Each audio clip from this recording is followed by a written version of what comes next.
Hi, I'm Wonder Russell, and I am directing Threadbare. I'm honored to be a part of this project. I was genuinely so surprised and touched when Emily asked me to be part of it because we have so many talented women in Seattle, and I know that knows them and is one of them. So the fact that she reached out to me was just really special, and I'm looking forward to making this something really beautiful.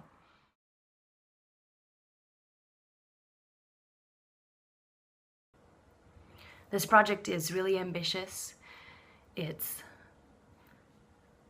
very original, and that's one of the things I really love about it. It has this beautiful nexus of poetry and fairy tales and oral tradition, but all with this underpinning of, these are true stories as well. It's just how we tell a story is sometimes more important than the story itself.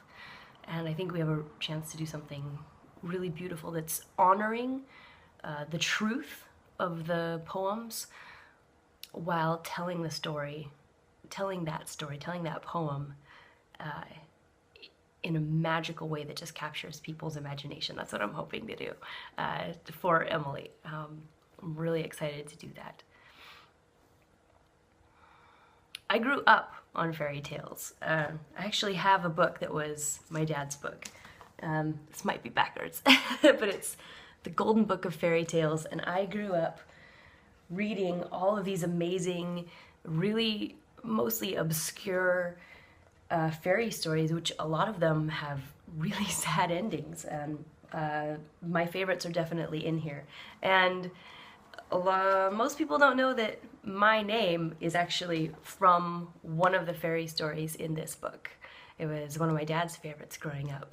So I feel like I have this very strong connection to myth and fairy stories even before I was born.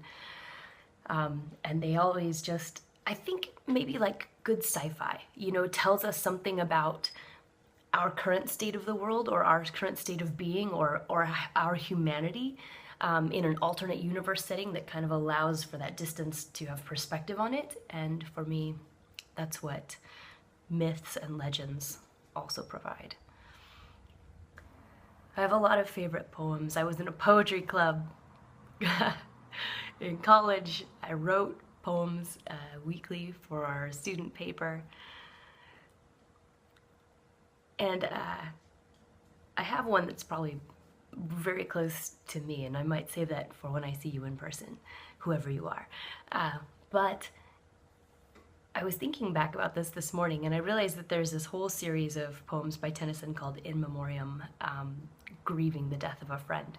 And I was very young when I stumbled across them, and I was so enraptured that I printed them off and put them on my wall in my bedroom.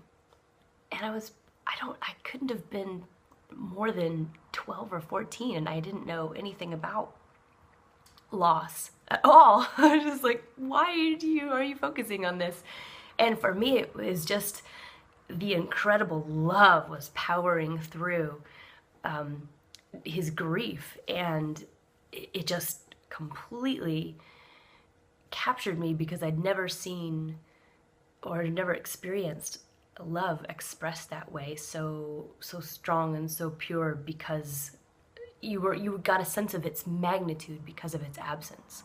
And I think that was maybe one of the first times that poetry really changed my life, because it not only loved the words and the images, but it spoke to me about what love really is.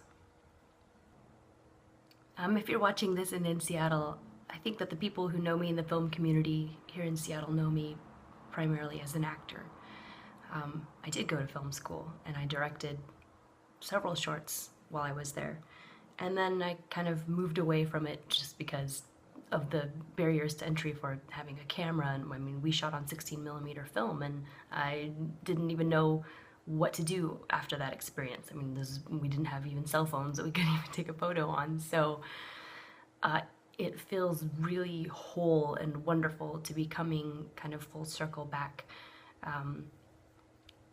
to directing again, and I'm really, really glad that Emily gave me this opportunity.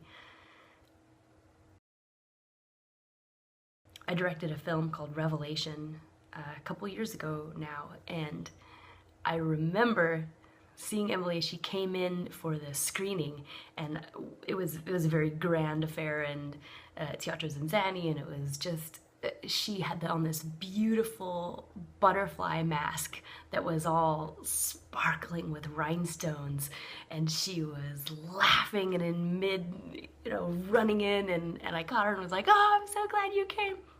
And I am so happy that she did, because I feel like there's this strong connection between the work that I really love, which is very poetic and maybe surreal, and the work that Emily is doing now, which is even just so original, such an original voice, and so authentic and so true to herself. So if I hadn't done that, if I hadn't directed that film, and if she hadn't made the long drive up to be there, maybe we wouldn't be here now. So I'm just so thankful that that happened. Thank you for following those authentic impulses. And it's just a reminder to keep creating and go be part of the film community. You're being part of it right now by watching this video. If you watch this long, thank you so much.